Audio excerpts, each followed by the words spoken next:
Bonjour à tous et bienvenue dans cette vidéo. Aujourd'hui on se retrouve pour mettre à jour le firmware interne de la Feiyu G4. Donc pour cela il vous faudra la Feiyu G4, le micro USB ainsi que la clé USB, port USB qui vous ont donné dans le packaging. Par la suite il faut aller sur le site internet de feiyutech.com, donc je vous mettrai le lien dans la description, et télécharger dans la rubrique téléchargement 3 choses. Donc la première c'est l'USB Driver Download. Donc on va prendre déjà celle-ci. Vous allez cliquer une fois dessus. Vous allez revenir. Vous allez prendre ensuite G4 Gimbal Firmware. Donc celui-ci. Vous allez cliquer aussi.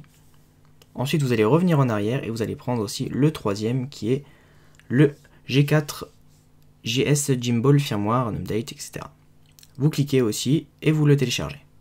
Ensuite arrivé sur l'ordinateur, vous décompressez vos fichiers. Vous aurez donc 3 dossiers comme ceci. Vous allez ouvrir celui-ci, le CP210, vous allez installer l'installeur, en fait 64 ou 86 suivant votre ordinateur, donc c'est à vous de voir lequel va avec votre ordinateur. Ensuite vous allez prendre la clé USB, la connecter à votre ordinateur.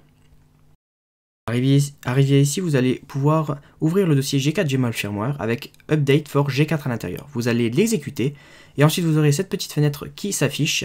Vous allez tout simplement la laisser telle qu'elle. Donc ensuite, vous allez tout simplement faire Open File. Donc vous vérifiez bien sûr que comma 3 et 115.200 soient bien justes. Ensuite, vous allez faire Open File et vous allez ouvrir le fichier bin que vous avez dans le troisième dossier, donc Feiyu G4 3 axis, Handle, Gimbal, etc.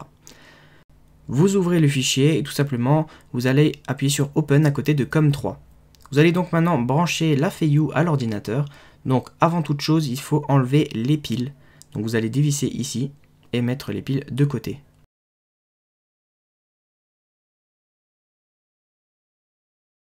Vous allez maintenant prendre votre câble micro USB comme si vous avez bien compris et vous allez tout simplement les relier ensemble.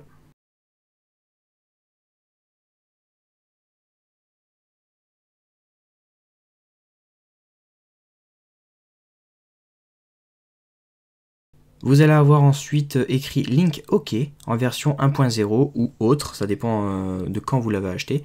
Donc là il y a une petite mise à jour à faire vu que sur le site internet on avait la mise à jour 1.3. On fait Update, les blogs vont s'envoyer automatiquement à la Feiyu et dès que vous aurez écrit Send OK, donc que l'envoi a bien été effectué, vous appuyez sur OK, vous déconnectez votre Feiyu.